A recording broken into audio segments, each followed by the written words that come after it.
Deep suffering doesn't just break people. It transforms them into something society can't quite categorize. Carl Jung discovered that certain individuals endure pain so profound that they emerge operating on a completely different level of consciousness. They become what he called the rarely understood ones.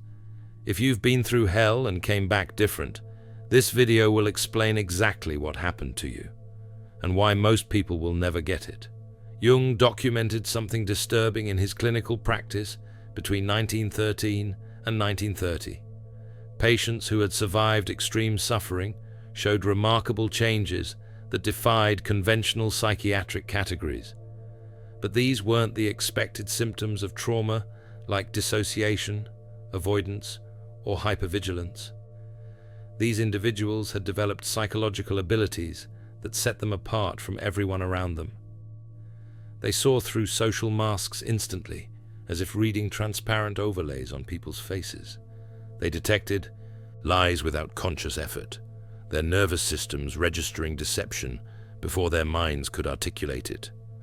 They felt collective tensions that others completely missed, like emotional seismographs detecting tremors in the social bedrock. Jung realized he wasn't observing damage. He was witnessing evolution through pain. These patients had undergone what ancient mystery traditions called initiation by ordeal. Their suffering had burned away psychological illusions that most people carry to their graves. But here's where it gets uncomfortable. These transformed individuals consistently reported feeling more isolated after their suffering than during it. The clarity they'd gained separated them from normal social functioning more effectively than any physical barrier could. They described feeling like they were speaking a different language, seeing in colors others couldn't perceive, hearing frequencies that didn't register on conventional human instruments. Jung discovered this pattern repeated across dozens of cases with eerie consistency, different traumas, different backgrounds, different personalities, but the same 8 signs appeared again and again in those who had successfully integrated their suffering rather than being destroyed by it. He began calling them the individuated ones, because they had achieved what he considered the ultimate goal of human psychological development. They had become whole. Sign 1. The death of the persona. You stopped caring about social masks, not because you became rude, antisocial, or deliberately contrarian. You simply lost the ability to pretend. The psychological muscle that once allowed you to perform normalcy has atrophied beyond recovery. When someone asks how you're doing, you either tell the truth or say nothing. Small talk feels like psychological torture because you can't engage with surface-level interactions anymore. Jung called this persona death. The suffering burned away your ability to perform for others. The persona in Jungian psychology is the mask we wear to meet the world's expectations. It's necessary for social functioning, but dangerous when we mistake it for our true self. Most people live their entire lives identified with their persona, never knowing who they actually are beneath the performance. Your trauma shattered that identification. You value authenticity over acceptance now. You'd rather be alone than fake interest in conversations that mean nothing. Most people find this threatening. They sense you're not playing the game they've agreed to play, and your refusal destabilizes their own fragile performances. This isn't antisocial behavior. It's post-traumatic clarity. You've seen behind the curtain of human pretense, and you can't unsee it. The energy required to maintain false versions of yourself disappeared along with your old life. What's left is raw, unfiltered presence that makes comfortable people very uncomfortable. Jung observed that persona-identified individuals often became his harshest critics. His patients who had undergone persona death represented everything these comfortable people feared. The possibility that their carefully constructed identities were hollow shells. The terror that beneath their performances lay either emptiness or something they couldn't control. You know this experience intimately. When you speak authentically, people accuse you of being negative, intense, or too much. What they mean is that your honesty threatens their denial.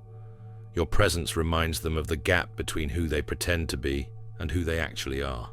And most people will choose comfortable illusion over uncomfortable truth every single time.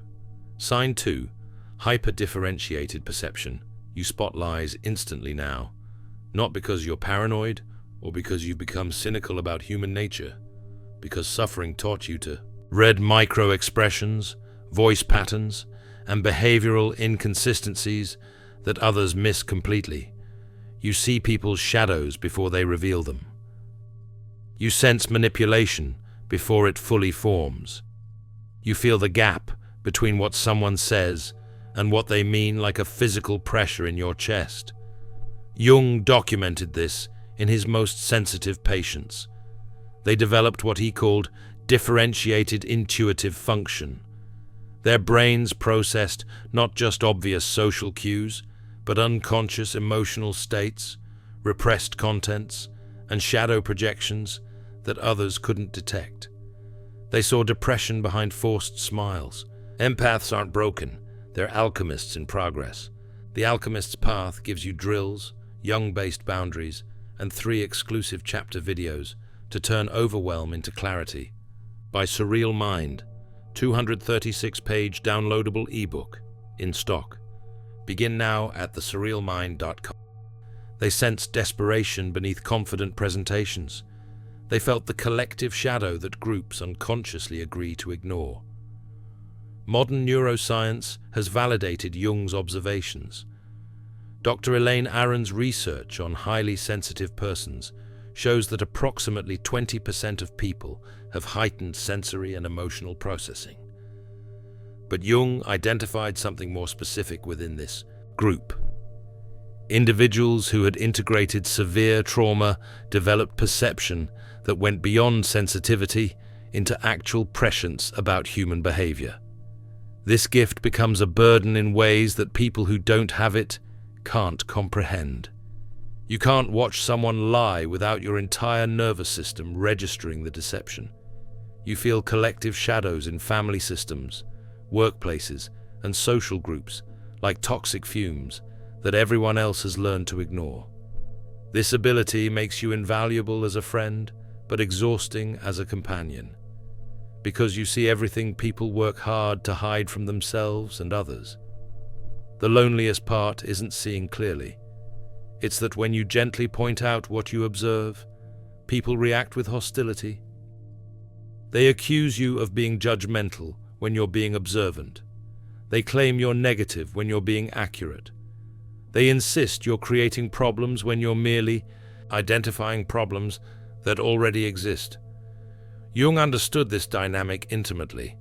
He wrote that the bearer of superior perception becomes the repository for all that the group cannot consciously acknowledge about itself. In other words, you become the scapegoat for truths that threaten collective comfort, and this pattern will repeat in every unconscious system you enter until you learn to protect your gift by sharing it selectively. Sign 3.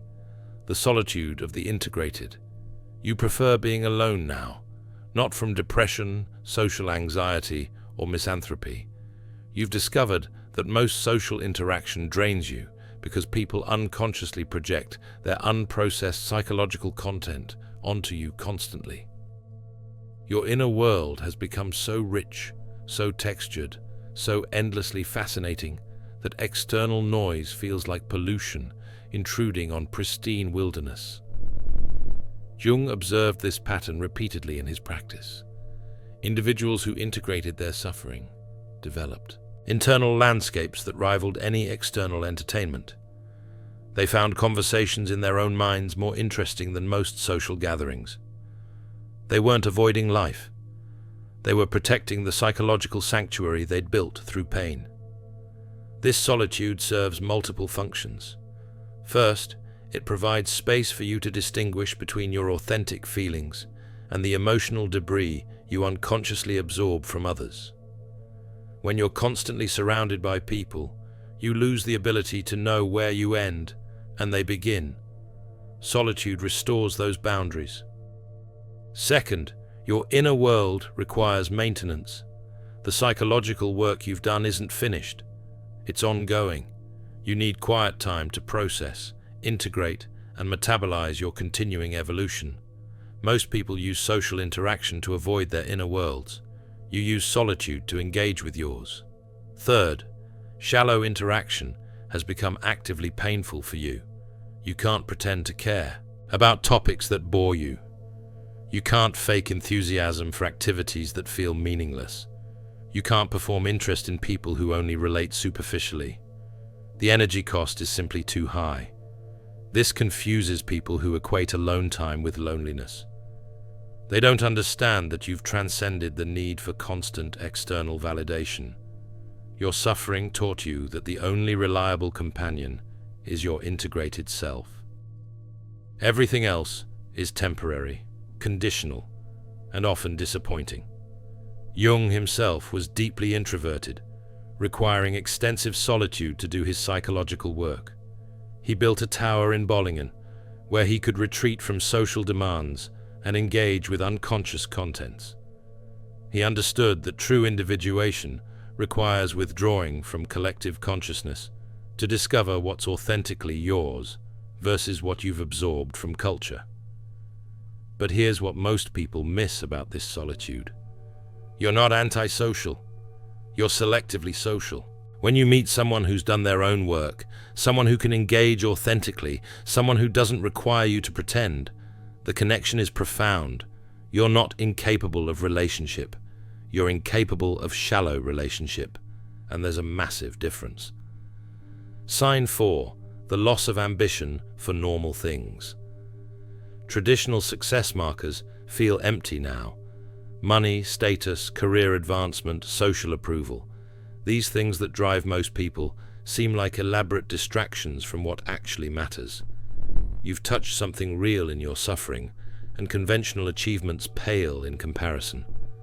Jung identified this as values reorientation through trauma. When you've faced genuine existential threat, when you've been stripped down to your essence with everything non-essential burned away, superficial goals lose their power completely. You chase meaning instead of money. You pursue depth instead of breadth. You value connection over collection. This makes you unemployable in certain environments. You can't pretend the corporate ladder matters when you've climbed out of psychological hell. You can't fake enthusiasm for promotions when you've discovered that nothing external fills internal voids. You can't participate in office politics when you've seen how meaningless most human conflicts actually are. Your suffering recalibrated your entire value system, and there's no going back. What once motivated you now leaves you cold. What once impressed you now seems desperate. What once defined success now looks like sophisticated avoidance of everything that matters. People interpret this as lack of ambition. They think you've given up. They worry you're depressed. They don't understand that you've simply developed different priorities based on direct experience of what does and doesn't matter when everything falls apart. Jung observed that his individuated patients often struggled financially because they couldn't compromise their values for paychecks. They quit jobs that required them to betray themselves. They walked away from opportunities that others would kill for. They chose poverty with integrity over wealth with self-betrayal. This creates practical problems in a materialistic culture. You still need to survive, but you can't sell yourself the way you once did. You can't market yourself as something you're not. You can't build a career on foundations that contradict who you've become. Some of you have found ways to monetize your authenticity. You've built businesses, careers, or creative practices that align with your transformed values. Others are still struggling to figure out how to survive in a world that rewards performance over presence. Both experiences are valid. Both are part of the individuated person's journey through collective structures that weren't designed for people like you. Sign 5. The wounded healer capability. Broken people find you, not occasionally, constantly. They sense you understand pain without judgment. They tell you things they've never told anyone, because your presence creates safety that therapists spend years learning to generate. You've become what Jung called the wounded healer, someone whose scars qualify them to guide others through darkness. This happens unconsciously. You're not advertising your availability. You're not claiming to have answers. But people who are hurting recognize someone who's been to the bottom and returned. Your eyes carry evidence of survival that speaks directly to their desperation. They trust you because you don't flinch at their shadows. Jung developed this concept from studying shamanic traditions worldwide. In indigenous cultures, the shaman is typically someone who survived a life-threatening illness or psychological crisis. Their descent into darkness and subsequent return qualifies them to guide others through similar territories. They know the landscape because they've traveled it. Your suffering initiated you into this archetypal role, whether you wanted it or not. You can hold space for others' pain because you've held space for your own. You can tolerate their darkness because you've integrated yours. You can offer hope without toxic positivity because you know that real healing requires descending into wounds, not bypassing them. But this gift exhausts you. Everyone wants your healing presence. Nobody asks what it costs you to hold space for their pain. You attract the wounded constantly because your suffering left you with the ability to metabolize others' darkness. It's a superpower that feels like a curse most days. The psychological toll is real. You need to metabolize your own unconscious contents, plus whatever you absorb from others. Without strong boundaries and regular practices to clear absorbed material, you become overwhelmed.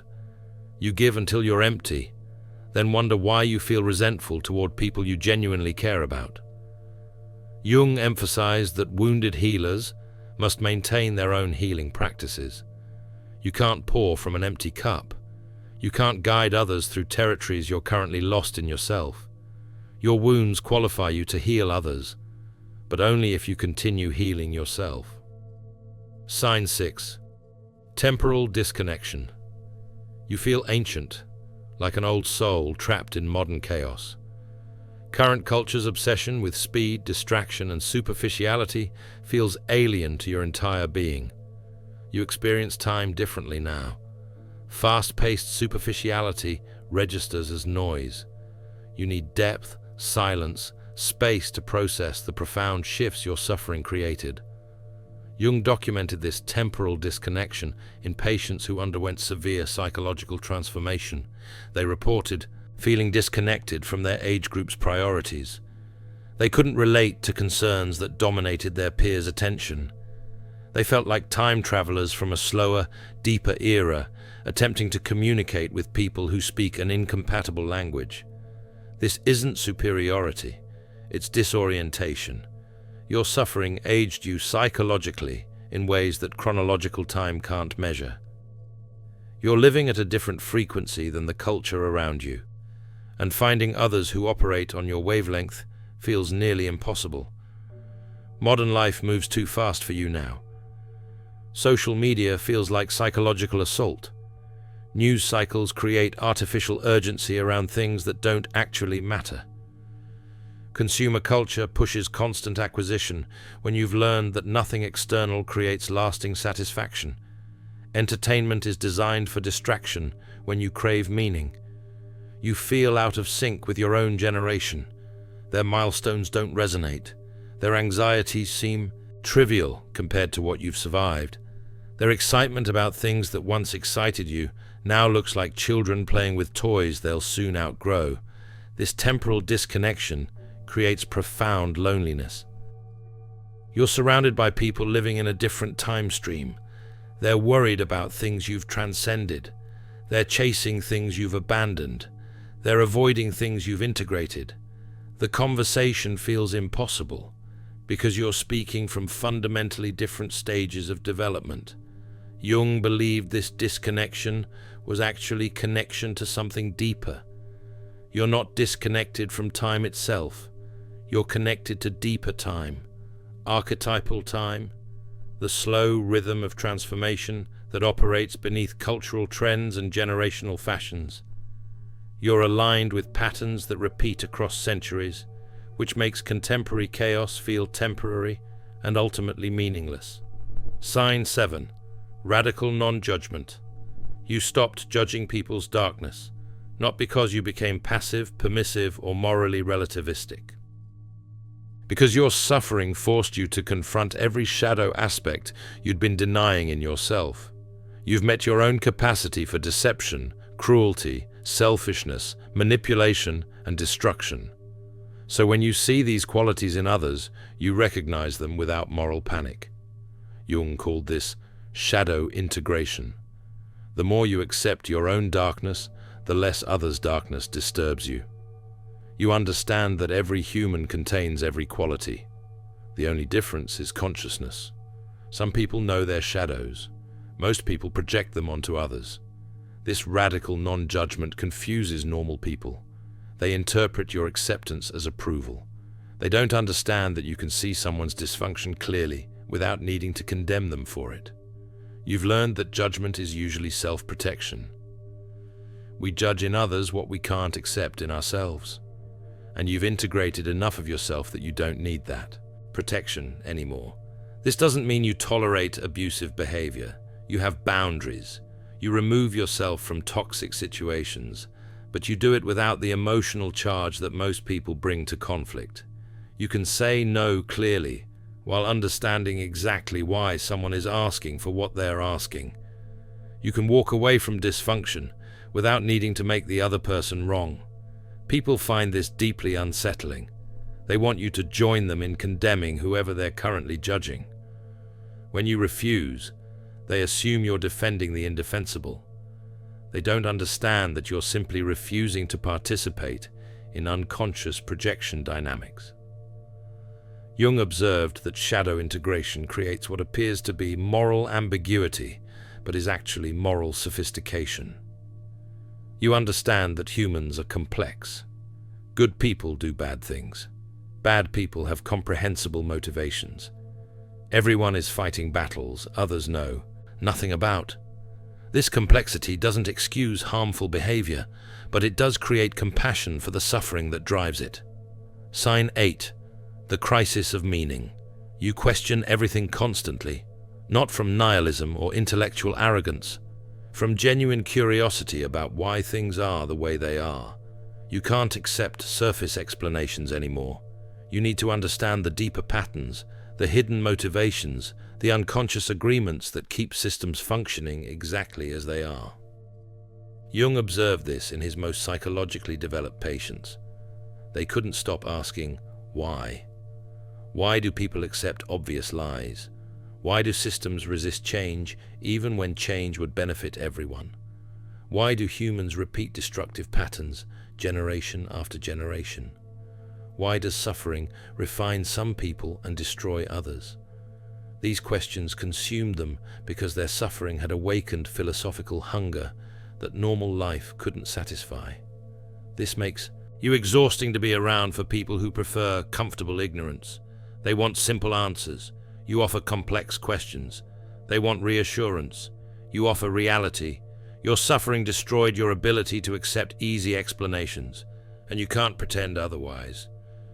You see through the narratives that organize social reality. You recognize that most of what people believe is adopted uncritically from culture, family, and media. You understand that consensus reality is just collective agreement, not objective truth. This awareness is liberating and isolating simultaneously. People accuse you of being cynical when you question accepted truths.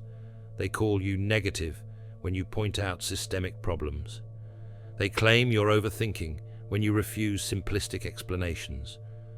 What they mean is that your questions threaten their certainty. And most people need certainty more than they need truth. Jung believed this crisis of meaning was actually the beginning of authentic meaning. You can't build genuine understanding on borrowed beliefs. You have to question everything until you discover what's actually true for you. This process is uncomfortable for everyone around you, but it's essential for individuation. Your suffering stripped away inherited meaning systems. Now you're building meaning from direct experience rather than accepting it secondhand. This is terrifying and necessary. It's the only way to discover what you actually believe versus what you were taught to believe. Here's what Jung discovered that changes everything. Being rarely understood isn't a curse. It's evidence of advanced psychological evolution. You're not broken because you don't fit in. You're ahead of your time because you've done psychological work that most people avoid their entire lives. Jung called this individuation through suffering. When trauma forces you to confront everything you've been avoiding, you either break permanently or break through to a level of consciousness that separates you from collective unconscious participation. You chose breakthrough, and that choice transformed you into someone most people can't comprehend. The suffering you endured wasn't random, it was initiation. Every wisdom tradition throughout history has understood that transformation requires descent. The hero's journey always includes a trip to the underworld. Shamanic initiation always involves symbolic death. Mystery religions always required participants to face their deepest fears. You went to the underworld. You met your demons. You integrated your shadows. You died to who you were and were reborn as someone new. And now you live among people who are still avoiding the journey you've completed. This creates the fundamental isolation you feel. You can't explain this experience to people who haven't had it any more than you can explain color to someone who's never seen. The language doesn't translate. The concepts don't transfer. You're speaking from beyond a threshold most people will never cross. But here's what Jung discovered that offers hope. You're not alone in this experience. Throughout history, a small percentage of humans have always undergone this transformation. They become the artists, mystics, healers, and wisdom keepers who carry consciousness forward for the collective. You're part of an ancient lineage of individuals who've been refined by fire. So what do you do with this? First, stop apologizing for being different. Your perspective is valuable precisely because it's rare. The world needs people who can see through collective delusions. Society requires individuals who operate on different frequencies to prevent cultural stagnation. Your refusal to participate in unconscious patterns serves the collective even when the collective attacks you for it. Someone has to maintain consciousness when everyone else agrees to stay asleep. Someone has to ask uncomfortable questions when everyone else accepts comfortable lies. Someone has to integrate their shadow when everyone else projects theirs. That someone is you. Second, find your tribe. They exist. Other people who've been through the fire and came back transformed. They're scattered, rare, and often hidden because they've learned to protect themselves from unconscious people. But they're out there. And when you connect with someone who's done the work you've done, the conversation will feel like coming home after lifelong exile.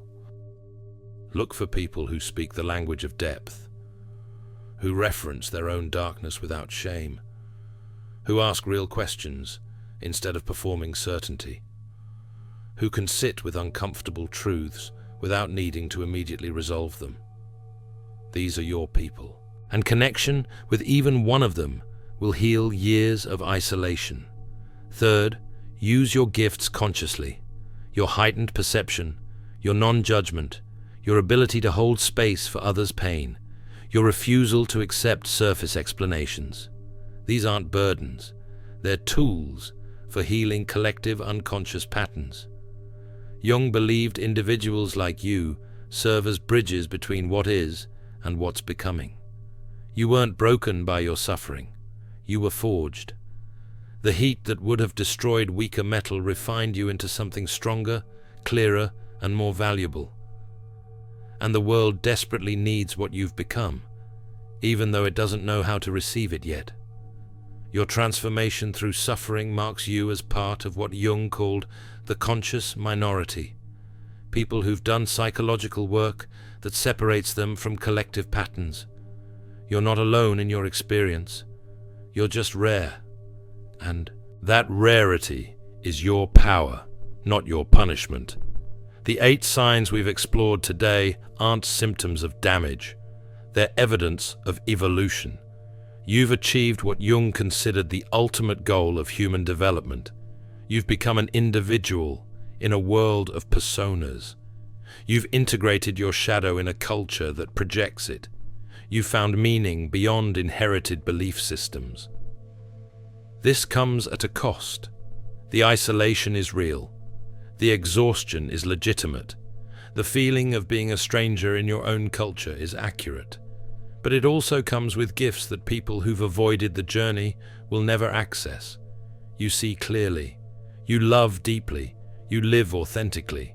You've earned psychological freedom that most people can't imagine. Comment below which sign resonated most with you. Write, "I am rarely understood," if this video described your experience. Let's build a community of people who've walked this path, and subscribe for more insights into Jungian psychology that explain why certain people don't fit the mold. Because you're not meant to fit. You're meant to evolve. You're meant to carry consciousness forward. You're meant to be exactly what your suffering made you. And somewhere, someone needs precisely what you've become.